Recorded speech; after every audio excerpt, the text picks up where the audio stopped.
In Ezekiel chapter 28, verses 13 through 15, it says, "Thou hast been in Eden, the garden of God. Every precious stone was thy covering, the sardius, topaz, and the diamond, the beryl, the onyx, the jasper, the sapphire, the emerald, the carbuncle, the gold, and workmanship of the tabrets, and of thy prepared in the day when thou wast created. Thou art the anointed cherub that covereth, and I have set thee so. Thou wast upon the holy mountain of God. Thou walked up and down the midst of the stones of the fire. Thou wast perfect in the ways of the day that thou wast created, till iniquity was found in thee." This scripture is talking about the devil. The devil had tabrets, which are tambourines. They're like these circle things with little bells on them, basically. And he had pipes and organs all over his body. He was a worshiping angel. And what happened was, of course, he rebelled against God and he was thrown out of heaven, along with fallen angels that followed after him. The devil, though, the main instrument that he uses against people, one of the main instruments, is music. Because you have to understand that in the beginning of time, well, before the beginning of our time anyway, he was a worshiping angel, and he's described to have all these different instruments on his body. That was his way of worship, with these pipes and organs and tabrets. That's why music can either be a really good thing for us as Christians, or a bad thing for somebody that might be on their way to backsliding, possibly. And you start thinking about music, about how he's been around on our planet for thousands and thousands of years, which means he's learned how to manipulate music into all kinds of different ways with tones of things, right? There was this study years ago where people took flowers, and a group of people went to one pair of flowers and every day talked negatively to them. Another group talked to another patch of flowers, and after a certain period of time, the ones that were spoken to negatively died. But the ones that were speaking positively, they flourished and they grew really well. It was these negative vibrations, right?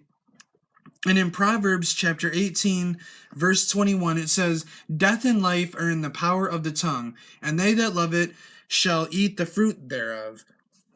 So this is saying from life and death itself come from the tongue. When you speak life, life can happen. When you speak death, death can happen. That's just how powerful vibrations can actually be. And especially with something like music, like Elvis Presley. Believe it or not, he was in a Pentecostal choir when he was young, and long story short, his mom was really full into Pentecost, right? But his dad wasn't into it, and he would allow his kid to sneak off to this movie theater where he would actually be able to hear like worldly music. This enticed him, and this drew him away from God and into the world. He still sang gospel music every now and then over the years, but it didn't really matter because he was in the world, and when you're in the world, you're not serving God, and you've been pulled out away from God. So he was no longer serving God, and he was drug out. I even have a cousin that got into guitars at a very young age, and he loved Christian music. You know, he was actually a guitar player at our church, and over a period of time, he started listening to different worldly music.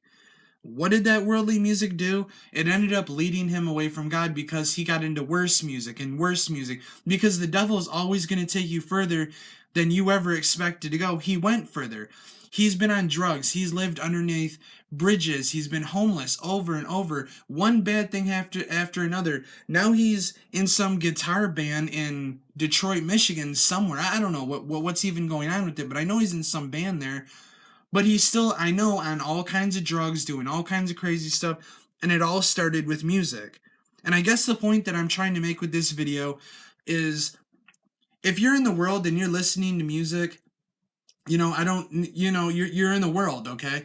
But if you're an apostolic and you're following after God, and all of a sudden you start listening to worldly music, it's immediately going to start to, you might not be able to notice it at first, but it immediately is going to start taking a negative effect on you.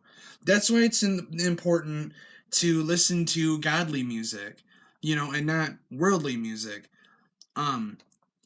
Because again, like these stories I was just saying, people get led away from God. And I could go on and on and on with different stories. There's another, a famous singer named Katy Perry. She was in a Pentecostal choir. Her dad was actually an apostolic pastor. And what happened was basically the same thing as Elvis. She got sucked into worldly music and sucked into the world and now has nothing to do with God.